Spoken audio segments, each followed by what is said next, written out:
And we're going to start in Big East land tonight with Marquette and Creighton. You guys just talked about this when we were on break from Sirius, but I mean, that's a tough place to play. It's especially a tough place to play with how good Creighton has been over the last month and a half. And Marquette came in trailing at the half and just flipped a switch. And they are certainly looking like a force to be reckoned with, both in the Big East and beyond as we get to the NCAA tournament. Laval, let's throw to you first here. What's your biggest takeaway from Marquette's win at Creighton? Yeah, I talked to Shaka this morning, Greg, and I told him you got a shot. You got a chance to win this because every time I've gone there, it's either been the pink out game, which you have no chance, or dollar beer night, which you have absolutely no chance. So when so hey Matt, zero chance, Matt. Dollar beer night, no chance. Every time we went, I swear, no chance on dollar beer night, no chance. Is it Coors Light or Miller Light? What are they gonna go? What are they saying? I don't know. I just know our SID would come in. He'd be like, "It's dollar beer night." I'm like, "Oh, great, you got no shot."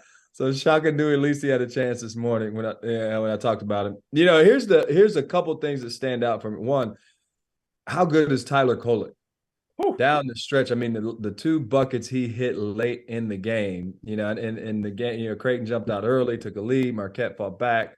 So it's just, I think he's Big East Player of the Year. I know he doesn't average 20 a game, but I mean, that dude, he is a tough dude. And here's the thing, Greg. I know I was in the studio last weekend. He scores more on the road than he does at home. Right. And so like he's a point guard that, I mean, he's 7.6 assists a game. He's second or third in the nation. But on the road, you know how this is, Matt. He takes the challenge and is like, okay, fellas, like I got you. And he did tonight. In the second half, he was tremendous. That's one. Two, the question with Marquette and Xavier, because they're elite offenses, they're both top 5, top 6, 7 offenses in the country, was what about the defense, right? They've been ranked, you know, near the bottom defensively. And in the second half, Marquette's defense was, I mean, they were flying around all over the place, did a tremendous job and Creighton got a 10-point lead because of their defense. Their offense still operated like it does, which says a lot going up against Creighton's defense, right? But I was just impressed the fact that they turned it up defensively. And that's been the question about Marquette and Xavier, like those two elite offenses. All right, what happens when they have to get stops when they're on the road in a Creighton team that's usually on fire at home? So I was just impressed with those two things, with Kolek and the defense. I mean, that really stood out. To that point, too, Coach Jordan, I don't know if you saw it, but it was early on in the game, and Shaka was mic'd up in the huddle. And he's telling his guys, and this is when I think Creighton had a 8-point lead or 6-point lead, whatever it was. And he's telling his guys in the huddle, guys, we're not making multiple efforts. We're making the first effort. We're making the second one, but we're not making the third and the fourth. And go back to that second to last offensive possession for Creighton, right? That was multiple efforts to affect that shot. I mean, that's what he was preaching. Like, he's going to go back and watch the film and he's going to show that clip to his guys. This is multiple efforts. Because to your point, Coach, they were flying around. Now, I did think I thought the zone took them out of rhythm offensively. It did, yeah. Got Creighton back on the game. And I'm sitting there watching. I'm like, man, their movement versus this zone isn't great. They're cranking threes. The ball's never getting to the paint. And the last possession, when Kolek had the ball in his hands, Shaka runs a ball screen, but they set it underneath the three-point line to get Kolek to his left hand in the middle of that zone. He hits that floater. I thought that was a big-time play call because they didn't have great movement versus that zone, and they were settling for bombing threes. And then the last two possessions, Kolek had the ball in his hands, and he didn't settle. But they set that ball screen below the three-point line, and Creighton didn't really know how to handle it, and he got down the lane for a finish. I thought it was an interesting call, too, and I know he's playing the percentages. The only reason I say it because it didn't work is they went to Haka Ighodaro really soon. Yeah. There was like 3 minutes and 45 seconds, and he makes both. And then it's kind of like, okay, well, let's go back to the zone. But I thought that was – I know he's playing the percentages, and I like it. I just thought that was an early call to do that at that point in the game. He'll do that, and Izzo will do that. Here's the other thing, Greg, was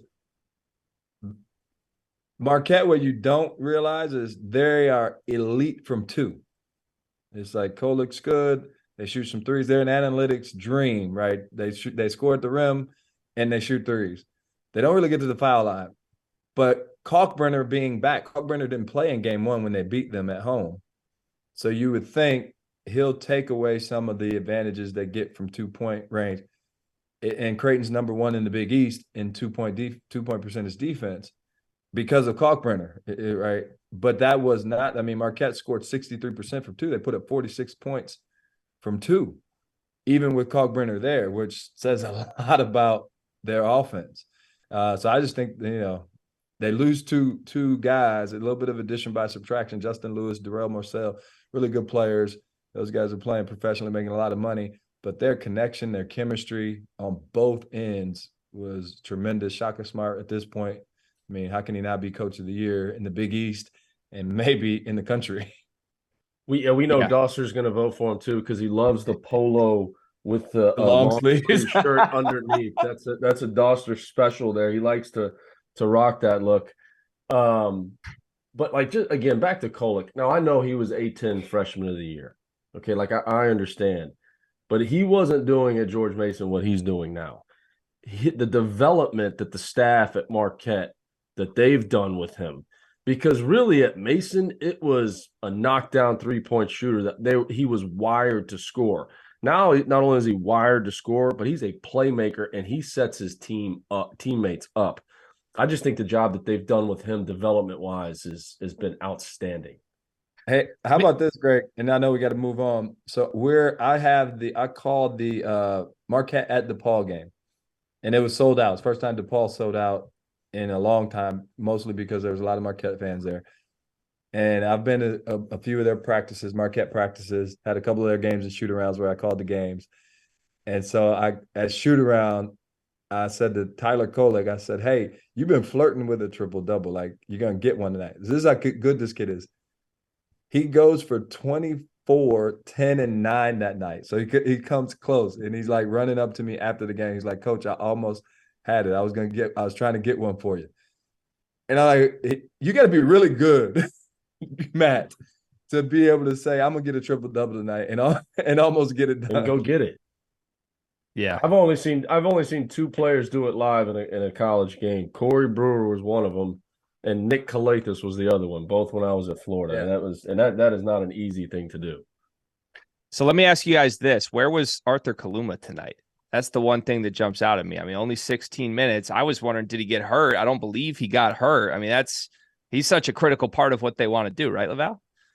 I had him picked as my preseason when we were on here on Field of 68. I said he's going to be Big East Player of the Year.